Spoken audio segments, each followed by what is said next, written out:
The Camorra is one of Italy's oldest and most powerful criminal organizations. Unlike the Sicilian Mafia, Cosa Nostra, the Camorra originated in Naples, in the region of Campania, and is known for its horizontal structure, which sets it apart from more centralized mafias. Here's a detailed historical overview. Origins: 17th, 19th century. The Camorra's roots trace back to the 17th century, possibly as a prison gang in the Spanish-controlled Kingdom of Naples. By the early 1800s, the Camorra had established a presence in Naples's poor neighborhoods, controlling illegal gambling, protection rackets, and petty crime. Unlike the Sicilian Mafia, the Camorra integrated more openly with civil society, sometimes acting like a parallel authority in Naples. Unification of Italy, 1860s. The Camorra gained political relevance during Italy's unification. They collaborated with political forces and infiltrated the police and municipal systems. This period marked the beginning of their influence over public institutions. 3rd century rise early 1900s, the Camorra declined somewhat compared to Cosa Nostra, which became more dominant in national organized crime. However, they retained strong roots in Naples, particularly in urban black markets. Post-Bloodiest, 1940s, 1950s. The chaos after World War II allowed the Camorra to re-emerge stronger, thriving on war profiteering, smuggling, and black market trade. They began trafficking in cigarettes, which brought them international connections. 70s, 1980s. The Camorra became heavily involved in drug trafficking, particularly heroin and cocaine, and arms smuggling.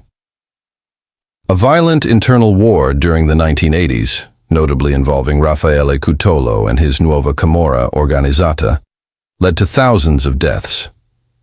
Cutolo tried to centralize the Camorra like the Mafia, but was ultimately defeated by rival clans. Modern era, 1990s present.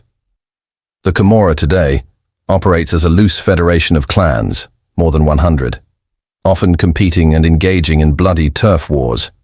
Their activities include drug and arms trafficking, money laundering, counterfeit goods, waste management, and illegal dumping, earning them the term eco-mafia. Construction and public contracts corruption. The Camorra gained infamy worldwide due to the 2006 book Gomorrah by journalist Roberto Saviano, which exposed their workings. The book became a bestseller and was adapted into a film and a TV series. Saviano has lived under police protection ever since. Key figures: Raffaele Cutolo, founder of the Nuova Camorra Organizzata, tried to centralize power. Paolo Di Lauro, major drug trafficker and clan boss from Secondigliano, Carmine Alfieri, and Francesco Schiavone, Sandokan, powerful post-Cutolo bosses. Current status: the Camorra remains active and extremely dangerous. Unlike the more discreet Sicilian Mafia, the Camorra's violence is more visible and often played out in the streets. Italian law enforcement has made significant inroads, arresting many leaders and seizing assets, but new bosses and factions quickly emerge. Structure of the Camorra. Today, unlike the hierarchical Cosa Nostra, the Camorra operates in a decentralized clan-based system. Each clan, called familia or cosca, is independent, runs its own operations, and may form temporary alliances or rivalries with others. This structure makes it more flexible, but also more volatile. Main features. No single boss controls the Camorra. Clans are often family-based, and leadership is inherited or seized violently. Power is based on territory control, especially within Naples and surrounding cities. Notable clans, past and present. Di Lauro clan, Secondigliano. Once led by Paolo Di Lauro, known for dominating the cocaine trade in Europe. Experienced internal war in the early 2000s with a splinter group called the Scissionisti di Secondigliano, which led to over 130 murders in the streets of Naples, currently weakened but still influential. Casalesi clan based in Casal di Principe, near Caserta, made infamous by the Camorra book and series, led by Francesco Schiavone, Sandokan, and Michele Zagaria, both arrested, known for infiltrating the construction and waste disposal industries. Alfieri clan active in the 1980s and 1990s, major rival to Raffaele Cutolo, played a pivotal role in forming anti-Cutolo alliances, declined after arrests, and internal betrayals, Malardo, Licciardi, and Contini. Clans formed the Secondigliano Alliance, a powerful coalition that dominated northern Naples, still active, particularly in drug trafficking and extortion. Major conflicts and bloodshed, the Scampia feud, 2004-2005, civil. War between the Delaro clan and splinter factions led to over 60 murders in a few months.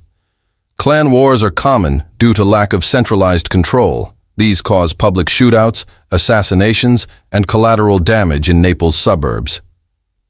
International.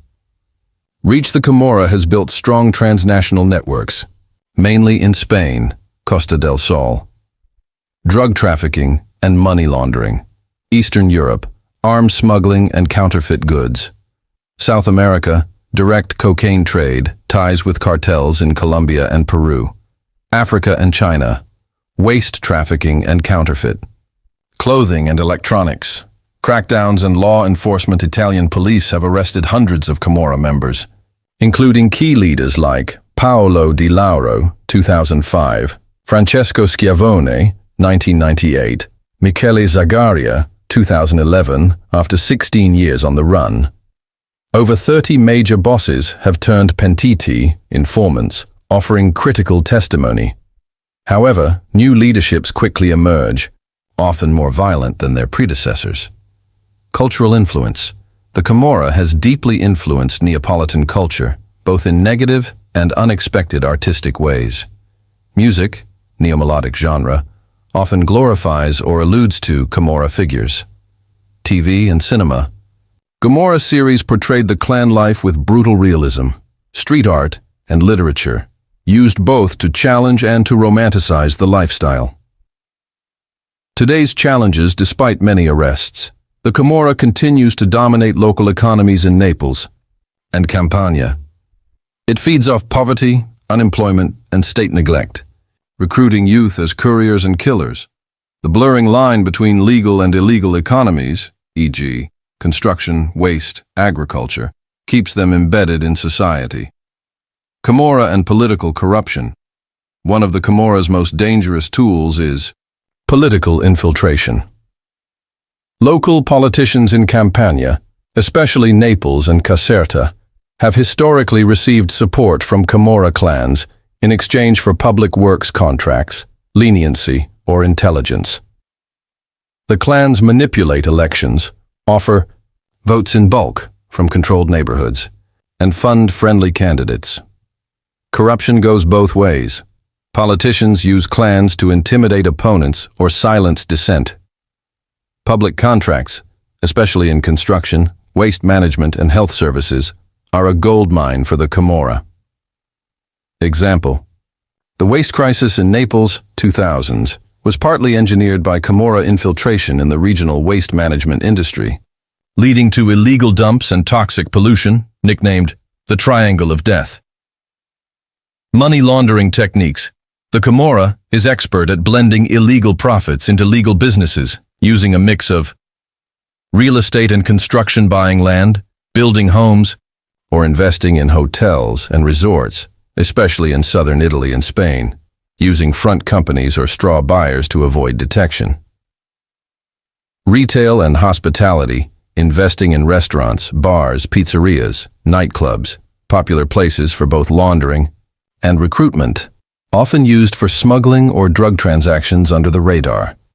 Luxury imports and exports involved in designer clothing knockoffs, art trafficking, and exporting illegally sourced goods through fake invoices and shell corporations.